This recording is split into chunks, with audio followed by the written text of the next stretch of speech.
अस्सलाम वालेकुम दोस्तों, मेरा नाम है अली उमर सलाम की तरफ जुदे दाऊद और आप देख रहे हैं इस वक्त क्रिकेट लवर अली शो। किसको देखना तो बनता है दोस्तों, आप लोग से बात करने जा रहे हैं, बात करेंगे आज आपसे टॉप क्रिकेट न्यूज का सेगमेंट आज आप लोग से शेयर करेंगे। नंबर 1 पे आप लोग से बात करने जा रहे हैं, जो हमारे पास अपडेट आ रही है वो अपडेट आ रही है जी इब्रार अहमद के हवाले से। क्या इब्रार अहमद जो रिप्लेस करेंगे शादाब खान को? इमाद वसीम ने भी बड़ी बात की इसको लेकर, और अब तो बड़ी ये चीज जो है अब कॉमन हो गई है कि हर कोई इब्रार कर रहा है। क्या अपडेट आ सकती है वो आप लोग से शेयर करेंगे। बात करेंगे पाकिस्तान की टीम के हवाले से, रवाना होगी है भाई अगले पड़ाव के लिए, कहां पर पहुंची है वो आप लोग बताएंगे। और बात करेंगे जी इसके बाद कि नया T20 का कैप्टन कोई अनाउंस हुआ है इसका जिम्बाब्वे का, कौन है वो भी आपको बताएंगे। और इंडियन मीडिया ने बहुत प्रेज किया भाई फखर जमान को, हर कोई सी जगह पर कल फखर चलती रही है, इस पर ही बात करेंगे। तो आप चेयरमैन ने भी आज नाम का ऐलान किया, नामों का भी ऐलान हो गया। तो अगर आप हमारे चैनल पर पहली बार आए, चैनल को सब्सक्राइब करें, साथ ही बेल आइकन ना भूलिएगा। तो बात का खास करते हैं नंबर खबर के साथ जो हमारे पास आ रही है। तो दोस्तों जो नंबर खबर आ रही है वो यही आ रही है, क्या इब्रार जो है वो रिप्लेस कर सकते हैं शादाब खान को? क्योंकि एक बड़ा पूछा जाने वाला सवाल है। चले इस पर तो आते हैं, वैसे शादाब से चले शुरू करते हैं। तो शादाब फखर जो है वो बड़ा छाए रहे हैं, बड़ा कल जो है रहे हैं, हेडलाइंस में रहे हैं, इंडिया के अखबारों में रहे हैं, वर्ल्ड के अखबारों में रहे हैं। इंडियन मीडिया ने बड़ा प्रेज किया उन्हें। नहीं, कल इंडिया के एक्स क्रिकेटर सब ने बड़ा हाईली रेट किया। गौतम गंभीर, हर्षा बोगले। गौतम गंभीर ने कहा कि फखर का जो स्टाइल है जब वो खेलते हैं तो ऐसा लगता है कि दूसरी टीम के पास कुछ भी अब बचा ही नहीं, क्योंकि वो सिंगल हैंडेडली गेम को खत्म कर देते हैं। हर्षा बोगले ने बड़ा प्रेज किया, रवि शास्त्री ने बड़ा प्रेज किया। आपको याद होगा एक मैच में कमेंट्री भी कर रहे थे, बांग्लादेश वाले मैच में जब फखर ने छक्का मारा था उस टाइम भी वो बड़े हैरान हुए और वो शॉक पे चले गए थे। उन्होंने फखर जमान को बड़ा हाईली रेट किया। उन्होंने कहा मैं तो हैरान हूं कि फखर जमान को ये खिला क्यों नहीं रहे थे। अगर वो फिट हो गए थे 1-2 मैच पहले तो इनको खिला देना चाहिए था। इरफान पठान ने बड़ा प्रेज किया है, वीरेंद्र सहवाग ने बड़ा हाईली रेट किया है, आकाश चोपड़ा ने बड़ा उनको खूब सराहा है और कहा है कि ऐसा लग रहा था कि ये पिच ही दूसरा आ गया जब फखर जमान बैटिंग कर रहे हैं, और इतनी ऐसा लग रहा था इनके लिए बाउंड्री इतनी छोटी है और ये इतने ऊंचे छक्के मारे हैं, तो छोटे छक्के तो वो मार ही नहीं रहे थे। पूरे इंडियन मीडिया में इंडिया के जितने एक्स क्रिकेटर्स हैं हर टीवी पर कोई ना कोई बैठा हुआ था। जी न्यूज पे आपके 1-2 बैठे हुए हैं, इनके काश वगैरह बैठे, शायद शोएब अख्तर भी वहीं पे बैठे हुए हैं। जी तो खैर हमारे जो यूट्यूब के क्लिप्स हैं वो भी चलाता है, वो भी एक इंडिया टीवी है, एक ये जी न्यूज़ है, ये तो हमारे जो इवन यूट्यूब के जो हमारे शोज के क्लिप्स हैं वो चलाता रहता है। हमने इवन जब हम एशिया कप में गए थे दुबई में तो वहाँ पर हमने एक छोटा सा इंटरव्यू भी किया था, मतलब उन्होंने हमारा इंटरव्यू किया था जी वालों ने, लेकिन वो मैच था आई थिंक पाकिस्तान श्रीलंका का मैच था फाइनल, उससे पहले उन्होंने हमारा जो स्टेडियम था उसके बाहर उन्होंने हमसे एक छोटा सा उन्होंने हमसे 15-20 मिनट का उन्होंने हमारे साथ शो किया था। लेकिन अभी फिलहाल जो हमारे यूट्यूब के जो क्लिप्स हैं जी साहब वो उठा के जो है वो क्लिप अपने न्यूज़ बुलेटिन जो है उसमें वो डालते रहते हैं। अच्छा चलिए, अब सवाल यह है कि इंडियन मीडिया में तो खूब हाईली रेट किया गया, फखर जमान को खूब तारीफ की गई है। बाबर आजम ने खुद बात की, बाबर आजम कहते हैं जब फखर बैटिंग कर रहे होते हैं ऐसा लगता है पिच ही डिफरेंट है, और मुझे ये बिलीव था फखर जमान पे कि अगर फखर जमान बैटिंग करेगा तो 400 क्या अगर 450 भी होगा, अगर ये खड़ा रहा तो 450 भी टारगेट चेस कर देगा। तो दुनिया भर से फखर जमान को प्रेस मिल रहा है, दुनिया भर से तारीफ मिल रही है। केन विलियमसन ने कहा कि फखर जमान अनस्टॉपेबल था और वो बहुत ज्यादा ओवर एग्रेसिव है। ये विलियमसन ने बोला है कि बहुत ज्यादा एग्रेसिव है फखर जमान और हमारे बॉलर कुछ भी नहीं कर सकते थे उसको रोकने के लिए क्योंकि वो अनस्टॉपेबल था।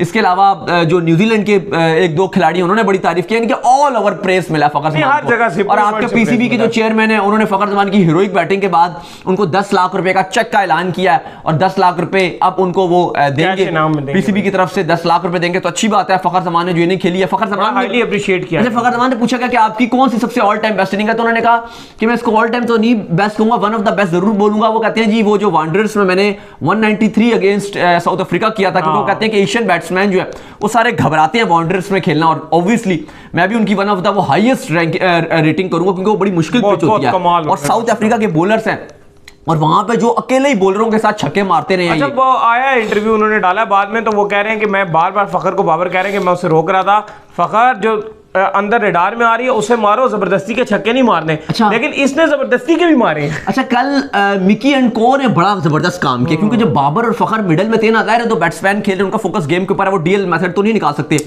जैसे ड्रिंक ब्रेक्स होती थी उसामा क्या होता था भेजते थे, वो ड्रिंक ब्रेक्स हो गई या ग्लव्स किसी को चाहिए थोड़े एक दो बार ग्लव्स चेंज हुए उस टाइम फौरन भेजा, पर्चा भेजते थे भाई, ये देखो फौरन पर्चा भेजते थे और उसमें डीएल मेथड लिखा होता था कि अब आपने इतना ओवर खेली है, अब आपने अगले 2 ओवर में विकेट नहीं देनी, ये सिचुएशन है। अगले 2 ओवर में आप 15 रन बना दो, अगले 2 ओवर में 18 बना दो, और अगर अब हो गया तो अब रोक लो, ये डीएल मेथड में आप आगे चल रहे हो, अभी पीछे चल रहे हो, अब आगे हो जाओगे लगातार मिकी एंड को ने जो है वो कल जो पाकिस्तान का ब्रैड बर्न हो गए, जो आपका जो मैनेजमेंट थी, टीम मैनेजमेंट, उसने लगातार टीम को मैसेज कन्वे कर दिया। जब ये आपकी बारिश हुई और बारिश के बाद आप आए हो, क्योंकि आपने बारिश के बाद एकदम वो जो ओवर खेला है बड़ा अच्छा आपने ओवर निकाला था, पेसर का लगा था, खुदा ना खास्ता अगर वो आपने जिस तरह बोल्ड का ओवर पूरा आपने निकाल दिया था, कोई बाउंड्री शाउंड्री 3 बॉलें रहती थी उनकी, मेरा ख्याल है कोई 1 रन उसमें बना, उसके बाद 3 डॉट बॉलें थी। उसके बाद अगर नेक्स्ट ओवर में आपकी विकेट गिर जाती है और उस तरह से वो 3 छक्कों वाला ओवर ना आता तो आप मैच हार जाते। नहीं हार जाते, 1 चौका लगा और 1 छक्का बाबर ने मारा और 2 छक्के फखर जमान ने मारे थे सऊदी को, उसने आपको अवे कर दिया। पाकिस्तान टीम जीत गई, बेंगलोर का हुआ सफर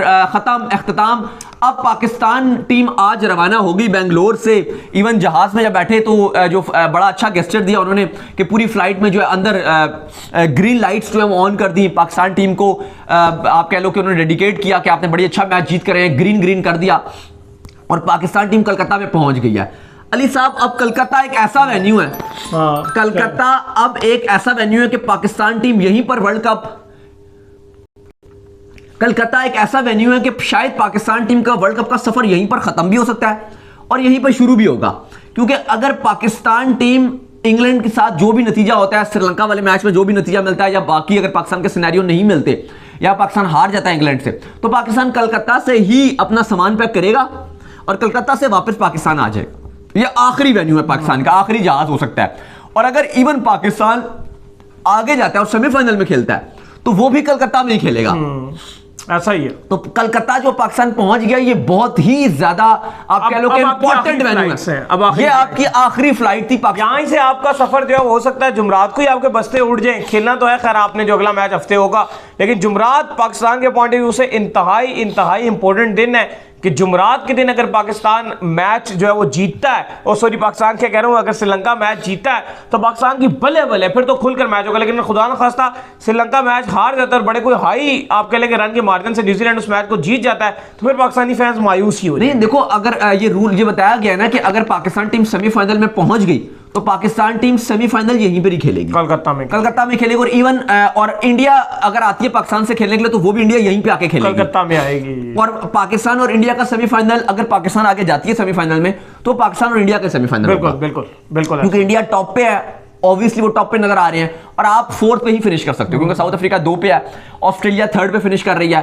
चौथी की लड़ाई है, या तो अफगानिस्तान चौथे पे पहुंच जाएगा, या न्यूजीलैंड पहुंच जाएगा, या पाकिस्तान पहुंच जाएगा। तो पाकिस्तान फिनिश चौथे पे करेगा। तो ये तो कंफर्म्ड खबर है, ऑलमोस्ट 99% कंफर्म्ड है कि पाकिस्तान और इंडिया ही सेमीफाइनल में खेलेंगे। आज सौरव गंगुली आए हुए थे अली, उन्होंने कहा कि मेरी बड़ी ख्वाहिश है कि पाकिस्तान जो सेमीफाइनल में पहुंचे, क्योंकि वो कहते हैं, उन्होंने फखर की बाय द वे बड़ी तारीफ की। पहले तो उन्होंने फखर को बड़ा सराहा कि फखर जमान जैसे खेले हैं, वो कहते हैं मुझे तो चैंपियंस ट्रॉफी की याद आ गई कि वो खेलते हैं तो वो पाकिस्तान को अकेले ही मैच जितवा देते हैं। उन्होंने कहा कि अगर पाकिस्तान, मेरी बड़ी ख्वाहिश है कि पाकिस्तान टीम यहां से सेमीफाइनल में आए और पाकिस्तान इंडिया का सेमीफाइनल हो और वो भी कलकत्ता में हो। ज़ाहिर है उनका, आपको पता है कि बंगाल एसोसिएशन के वो प्रेसिडेंट भी रहे हैं और कलकत्ता उन्हीं का ही है, होम ग्राउंड भी है। तो वो कहते हैं कि मेरी तो ख्वाहिश है कि पाकिस्तान और इंडिया का सेमीफाइनल हो और इससे बड़ा वर्ल्ड कप का सेमीफाइनल मैच हो नहीं सकता। और कलकत्ता अगर होस्ट करेगा तो ये मेरे लिए बड़े ऑनर की बात है। और पाकिस्तान इंडिया का सेमीफाइनल होगा तो भाई पाकिस्तान टीम ने फ्लाइट ले लिया, ये आखिरी पाकिस्तान की इंडिया की ऑलमोस्ट फ्लाइट हो सकती है, अनटिल अनलेस के पाकिस्तान फाइनल में जाता है तो फिर अहमदाबाद जाएगा।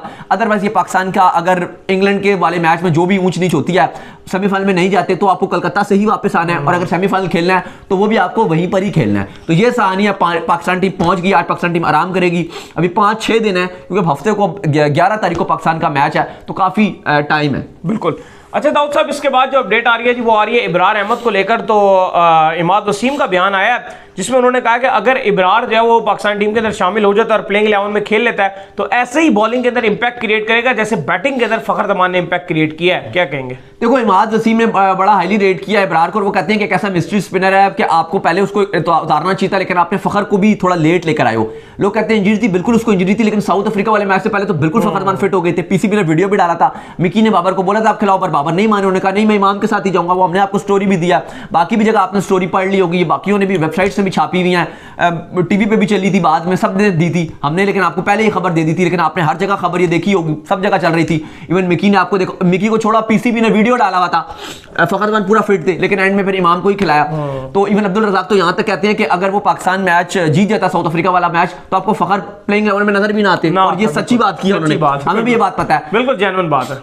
लेकिन इमाद ये कह रही है कि जैसे फखर को आप टीम में लाए, उसने इंपैक्ट क्रिएट किया, अगर आप इब्रार को भी टीम में इस टाइम भी अगर डाल दो ना, अभी भी वर्ल्ड कप के आखिरी हिस्से में भी डाल दो, जब आपका सिर्फ एक मैच रह गया इंग्लैंड के अगेंस्ट, तो भी ये बहुत इंपैक्ट क्रिएट करेगा। क्योंकि अली साहब, जो बड़ी खबर है वो ये कि शादाब का कंकशन था, साल में तीसरा कंकशन हुआ है, ससेक्स की तरफ से खेलते हुए उनको हेड को लेयन हुआ, फिर एक बार और पाकिस्तान टीम की तरफ से चोट लग गई, फिर अभी शोल्डर और नेक की जो चोट लगी वो भी कंकशन में आई, वो भी उसी में जुमरे में आएगी, वही तीनों एक ही कैटेगरी में आ गई ना। तो अब तीसरा आईसीसी का रूल भी ये कहता है, मैक्सवेल भी जैसे बेंच पे बैठे हुए हैं, उनको भी वो फिट है लेकिन कंकशन था, आईसीसी का रूल है 7 दिन तक आप नहीं खेलोगे, आप आराम करो। तो फखर जमान की जो हालत है, सॉरी शादाब खान की परफॉर्मेंसेस उनसे खास हो नहीं रही, बॉल उस तरह से हो नहीं रही, आपने 4 पेसर आपके मजबूरी खिला रहे हो, कलकत्ता का विकेट तो बड़ा डिफरेंट भी है।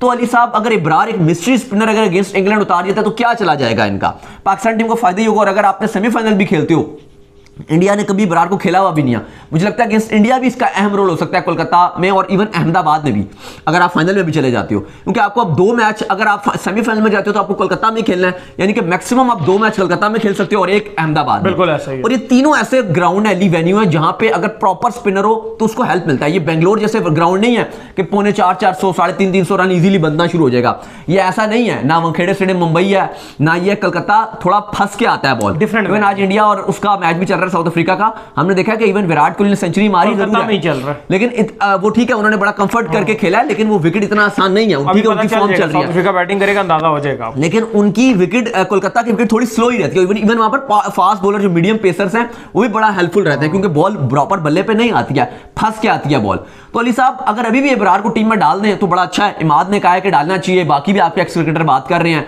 पाकिस्तान के मोइन हो गए, वसीम अकरम हो गए, शोएब मलिक हो गए, मिसबाउल हक हो गए, आमिर सोहेल हो गए, आपके काफी सारे क्रिकेटर हैं जो ये बात कर रहे हैं कि इब्रार को डालना चाहिए। लेकिन इमाद ने कहा है कि ये वैसे इंपैक्ट क्रिएट करके देगा जो आपको फखर जमान क्रिएट करके देता है, आपको इंपैक्ट वही आपको करके देगा। लेकिन फिलहाल जाहिर अभी तक तो कोई ऑफिशियल अपडेट नहीं है टीम मैनेजमेंट की तरफ से कि क्या वो रिप्लेसमेंट लेंगे, क्योंकि आखिरी मैच है। एक बात तो है कि अभी पाकिस्तान टीम आज आराम देना, कल पाकिस्तान टीम कलकत्ता में प्रैक्टिस करेगी, तो कल ऑलरेडी पाकिस्तान ने बांग्लादेश के अगेंस्ट जो मैच खेला था वो कलकत्ता में ही खेला था। तो अब ये पॉसिबल है कि पाकिस्तान टीम लेटर इस पर फैसला ले भी ले, क्योंकि अब अगर आपके शादाब खान फिट ना हुए तो बाबर एंड को पता है कि अब तो आखिरी मैच है, अब तो फायदा नहीं है, मतलब आखिरी भी हो सकता है ना आपका इंग्लैंड वाला मैच। तो अगर अभी शादाब फिट नहीं है तो फिर फायदा नहीं है, तो फिर बेहतर हो सकता है कि शादाब की ये रिप्लेसमेंट ले भी ले। लेकिन फिलहाल अभी तक क्योंकि ऐसी कोई टीम मैनेजमेंट की मीटिंग नहीं हुई, कल हाइप फखर जमान की थी, लेकिन ठीक है फखर जमान ने बहुत अच्छा किया, लेकिन आपको ये भूलना नहीं चाहिए कि जो पाकिस्तान की बॉलिंग थी वो बहुत ही बेकार रही थी। स्पेशली हारिस रऊफ जो बॉलिंग कर रहे हैं, अली साहब वर्ल्ड कप में की तारीख के सबसे बेकार बॉलर बन चुके हैं। और जो लीडिंग रन स्कोरर हैं उनमें वाहिद जो रन बैट्समैन है, लीडिंग रन स्कोरर बैट्समैनों की बात करूं, बैटर्स की मैं बात कर रहा हूं, उनमें वाहिद एक ऐसा बॉलर है, उसका नाम है हारिस रऊफ, अकेले जो उनके साथ ये भी है। बिल्कुल और पूरा वर्ल्ड कप गुजर गया, 2 वार्म अप मैच मिलाओ, सब कुछ हो गया भाई, और 8 मैच पाकिस्तान 10 मैच खेल चुका है, बिल्कुल 2 वार्म अप और 8 ये कितने हो गए, 10 मैच हो गए। 10 मैच में उस बंदे ने एक मैच में भी इंपैक्ट नहीं क्रिएट किया। अगर एक बॉलर, अब इवन इंग्लैंड वाले में अच्छी बॉलिंग कर भी ले तो क्या फायदा भाई, तूने 10 के 10 मैच में एक में तो अच्छी बॉलिंग कर ले भाई। ऐसा कोई बॉलर आप दिखा दो जिसने पूरे वर्ल्ड कप में एक मैच में अच्छी बॉलिंग ना की। रऊफ एक ऐसा वाहिद बॉलर है जिसने 10 के 10 मैच खेल लिए, सब में वो निकम्मा। लेकिन लोग अली मीम्स बनाते हैं पाकिस्तान में, वो कहते हैं आपके बॉलर शादी के बाद जो है क्या हो जाता है। हारिस रऊफ इतना बुरा भी वैसे नहीं था, टू बी वेरी ऑनेस्ट। देखो यार, हारिस रऊफ का मसला ये था कि हारिस रऊफ जब इधर अभी पिंडी में खेल रहा था तो छोटी टीमें आगे खेल रही थी, पीएसएल में तो वो मार खाता था भाई, इतनी मार पड़ती ही थी उसको। यार टी20 का बॉलर है, 4 डे नहीं खेला हुआ। टी20 के अंदर जो है ना, टी20 में 4 ओवर में आप जोर लगा देते हो, कुछ अलग तरीके का जोर लगता है, लेकिन ओडीआई में अलग तरीके का जोर लगता है। बट इंडिया में थोड़ा सा डिफरेंस है। इंडिया में जब तक आपका बॉल में स्विंग नहीं होगा ना, आप या वेरिएशंस नहीं होंगे आपके पास, आप स्टेट बॉलर इंडिया में बचत ही नहीं पावे। आप मुझे लगता है कि हारिस रऊफ का एक्सपीरियंस भी बहुत कम है। शेब अख्तर की स्पीड कम थी, एक बात है। इंडिया में शेब अख्तर कितना पिटा है, पिटा तो है ना शेब अख्तर इंडिया में। याद है वो आपको मैच 2011 में, तो ज्यादा थी 2011 में, याद है ना मैच आपको न्यूजीलैंड के अगेंस्ट मैच था, आखिरी 3 ओवरों में मेरा ख्याल है वो 80 रन। 2011 में तो शोएब की पेस मतलब कम ही थी, पेस 2011 के टाइम। नहीं ठीक थी पेस तो उसकी, 2011 कभी भी कम नहीं हुई पेस उसका, ऐसा ही था जैसा था। 2011 में वो 2003, 4, 5, 6 में जो बॉलिंग करता था शोएब, जवानी से तो नहीं मिलाएंगे ना उस तरह, लेकिन पेस कम तो ही नहीं थी। शेब अख्तर हर उम्र के हर हिस्से में थ्रेट ही रहा है। नहीं थ्रेट रहा है, मैं वो बात नहीं कर रहा, लेकिन जो 2003, 4, 5, 6 में थ्रेट थी शोएब अख्तर की, वो 2011 में थ्रेट नहीं थी। नहीं शोएब अख्तर थ्रेट था यार, में भी ऐसी बात नहीं। 3 और 11 वाला सेम था। नहीं अब आप कैसे कह सकते हैं जवानी का? आप कह रहे हो सेम है, आपने तो बोला है। मैं ये कह रहा हूं कि थ्रेट थी उस टाइम भी। शोएब अख्तर ही था भाई। थ्रेट तो वो पुरानी एक तेज कर रहा था यार बॉलिंग, मैंने देखी है उसकी 11 की बॉलिंग, क्यों नहीं तेज कर रहा था? आप 2003, 4 शाहीन के लेवल की बॉलिंग कर रहा था। नहीं आप सुने, आप मुझे बताएं शाहीन की जितनी बॉल कर रहा था? शाहीन तो खैर वो पेस वाला बोला, हारिस रऊफ जितनी बॉल नहीं कर रहा था। 143, 144 कर रहा था, लेकिन शोएब अख्तर अगर आप 143, 44 का बॉलर नहीं है भाई। शोएब अख्तर के आप 2003, 4, 5, 6 में अगर आप स्पेल देखो ना, आप सुनो एक मिनट, आप सुनो, वो 6 की 6 बॉलें, हारिस रऊफ एक बॉल। अब आप हमारे क्या होता है, अब आप नसीम शाह के, मेरी बात सुने, नसीम शाह पे अभी आप ले आए, अब नसीम शाह को आप कहेंगे 2030 के वर्ल्ड कप में सेम बॉलिंग करें। ऑब्वियसली मैं यही बात कर रहा हूं, लेकिन तो मेरा थ्रेट थी जो अभी के बॉलर है उनसे तगड़ी कर रहा है यार। शोएब अख्तर जो था, आप 2000 में देख लो, 2 में देख लो, 3 में देख लो, 4 में देख लो भाई, शोएब अख्तर 6 की 6 बॉलें, पहली बॉल 155 की, दूसरी बॉल 154 की, तीसरी बॉल 156, 157, 153, 154। लेकिन उम्र के उस हिस्से में भी ना अभी थ्रेट थी 2011 में, बताओ बुढ़ा नहीं था, अभी भी आप देखो ठीक ठाक है उसकी लुक वो। लेकिन मेरी बात सुने, जो आपके भी करंट बॉलर हैं उनमें सबसे तेज वो उस टाइम भी होगा। हाँ उनसे आप मिला लो। हाँ तो तेज ही था ना, तो फिर नहीं लेकिन मैं एक यार ठीक है 145, 146 का बॉलर और जो एक लगातार 155 पे मार रहा हूं भाई। अगर 2000 वो 2-3 वाला शोएब अख्तर होता ना, तो मैं आपको लिख के देता हूं। आप सुने, पता आपने बॉलर की कहां देखी हुई है? एक मिनट मैं आपको बताता हूं। आपने ज्यादा उनकी ऑस्ट्रेलिया की बॉल मैंने पाकिस्तान में भी देखी है। ऑस्ट्रेलिया की ज्यादा, मैंने पाकिस्तान, ऑस्ट्रेलिया में ज्यादा वो जो निकलती है ना, सुने एक मिनट, वो बड़ी फेमस है बॉल उनकी। मैं बता दूं कौन सी फेमस है बॉल, फेमस बताएं।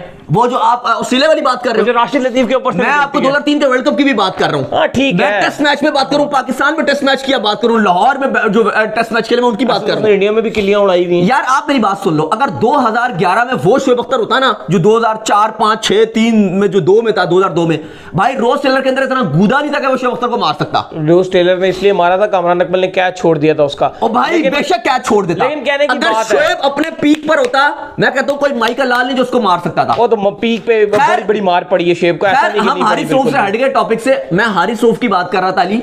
हारिस रऊफ के वो मसला है ना कि पेस भी 143, 144 की निकल रही है। 143, 144 की पेस नहीं। अभी आपका अभी क्या पेस मारा है, आप मुझे बता दो। नहीं वो ठीक है, लेकिन आपके कैंप में से तेज नहीं है। लेकिन यार वो T20 में एक अलग बॉलर नजर आता है। इंडिया की पिचों में ना तेज बॉलर जिसमें वेरिएशन ना हो, लेकिन T20 में एक अलग बॉलर नजर आ रहा था। और ओडीआई में ना उसने 4-डे क्रिकेट खेला है, ना उसने 4-डे क्रिकेट खेला, ना उसमें एक्सपीरियंस है। आप ले जाओ इसको ओडीआई में, अभी इसी बहुत गंदी बॉल कर रहा है ना, अभी इसको ओडीआई ऑस्ट्रेलिया में खिला दो, डिफरेंस नजर आ जाएगा। नहीं वो ठीक है, ऑस्ट्रेलिया की विकेट तो ऑब्वियसली वो डिफरेंट चीज होगी वहां पे, मैं मानता हूं। तो फिर बात वही है कि अब अगर हम ये बात करें तो हम कब से बात करें, क्या फिर जमान को डालो? हाँ तो यही मसला है ना, तो हम तो कब से कह रहे हैं कि जमान में डालो। उसके वैरायटी है, उसका बॉल का रिलीज पॉइंट आपसे इनसे जज नहीं होगा। लेकिन बाद में वो नहीं मानते, खेल रहे हैं भाई। हारिस रऊफ इतना रन कंसीड कर गए वर्ल्ड कप में, इतना किसी ने नहीं किया। और बैट्समैनों के साथ इनका नाम आ रहा है भाई टॉप 4 में। अगर आप देखो तो यू करके एंट्री मार रहे होते हैं ये भी। तो बैट्समैनों ने इतना बल्ले से कम रन बनाया है, पाकिस्तानी किसी भी बल्लेबाज ने रन नहीं बनाया जितना हारिस रऊफ ने कंसीड कर दिया। बिल्कुल पाकिस्तानी किसी बैट्समैन ने, वो खाली डिकॉक शिकॉक इनसे ऊपर है, या विराट एक ऊपर है, डिकॉक और विराट को एक आध ये ऊपर है, बाकी दुनिया के सारे बैट्समैन इनसे पीछे हैं। तो खुदारा मैं तो ये दुआ करूंगा कि अब, और होप करूंगा कि इंग्लैंड के अगेंस्ट एटलीस्ट इसको बेंच कर दो, वरना 10 मैच तो खिला लिया, फिर 11वां भी ये खिला के ही बाबर दम लेंगे। तो उम्मीद करते हैं आज का हमारा शो T20 कप्तान जो है वो आगे हैं जी। जिम्बाब्वे के जो है सिकंदर रजा को जो अनाउंस कर दिया गया वो नेक्स्ट T20 के कप्तान होंगे जी। नहीं जी, बड़ा अच्छा डिसीजन लिया है और बड़ा बोल्ड डिसीजन लिया। सिकंदर रजा एक 3D प्लेयर है, पाकिस्तानी नसाद है, कप्तानी भी बड़ी अच्छी हमने देखा है कि एक एनर्जेटिक है, टीम प्लेयर है, टीममेट प्लेयर है, बॉलिंग बड़ी अच्छी करता है, छुपा के बॉल लाते हैं और बड़ी प्यारी सी बॉल डाल देते हैं, बैटिंग में बड़ा अच्छा करते हैं। अब जो 2024 का T20 वर्ल्ड कप यूएसए और कैरेबियन में खेला जा रहा है उसमें जिम्बाब्वे की क़यादत सिकंदर रजा करेंगे और ये बहुत ही अच्छी बात है जिम्बाब्वे के लिए भी और हमारे लिए भी। बीइंग पाकिस्तानी भी बड़ी ऑनर की बात है कि हमारे खिलाड़ी अब एक जिम्बाब्वे की कप्तानी करेगा और आई होप कि वो अच्छी कप्तानी करेगा और जिम्बाब्वे के लिए, जिम्बाब्वे क्रिकेट को आगे लेकर जाएगा क्योंकि अच्छी क्रिकेट खेल रहा है जिम्बाब्वे। करंटली अगर आप कंपैरिजन करो ना, नीदरलैंड को ले लो या ना बांग्लादेश को ले लो, इवन मैं श्रीलंका को भी लूंगा। मुझे लगता है कि अगर इन तीनों टीमों की जगह अगर जिम्बाब्वे इस वर्ल्ड कप में होती ना, वो बहुत अच्छी क्रिकेट खेल रही थी।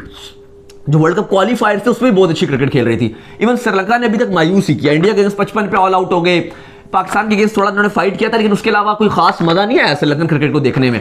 तो बांग्लादेश को आप ले लो, बहुत ही बुरी क्रिकेट खेली है। नीदरलैंड ने ठीक है अफ्रीका को अपसेट किया, लेकिन उसके अलावा नीदरलैंड ने भी कुछ नहीं किया। लेकिन मुझे लगता है अगर जिम्बाब्वे होती तो इनके पास ये शॉन विलियम्स हैं, आपके ये सिकंदर रजा हैं, और भी 2-3 इनके पास ऐसे खिलाड़ी हैं जो मुझे लगता है ज्यादा अच्छा इंपैक्ट क्रिएट करेंगे। और आई होप कि सिकंदर रजा की कप्तानी में, अपनी कप्तानी में जिम्बाब्वे टीम को आगे लेके जाएंगे। तो उम्मीद करते हैं आज का हमारा शो आपको आएगा पसंद आया। वीडियो को लाइक कीजिए, हमारे चैनल को सब्सक्राइब कीजिए, साथ लेके बेल आइकन को बजाइए, और एक और काम कर लीजिए, और वो ये कर लीजिए कि आप जो इंस्टाग्राम पर जाइए इनको फॉलो कीजिए। इंस्टाग्राम में मुझे फॉलो कर लीजिए, वहां पे मैं मौजूद हूं दाऊद क्रिकेट के नेम से। अगर आपको किसी सवाल हो तो भेजिएगा और इनको भी फॉलो कीजिए। मैं जो ऑफिशियल के नाम से लिंक डिस्क्रिप्शन में मौजूद है, जाइए फॉलो कीजिए। आप सुनते हैं नेक्स्ट वीडियो। अल्लाह हाफिज़, ख्याल रखिएगा।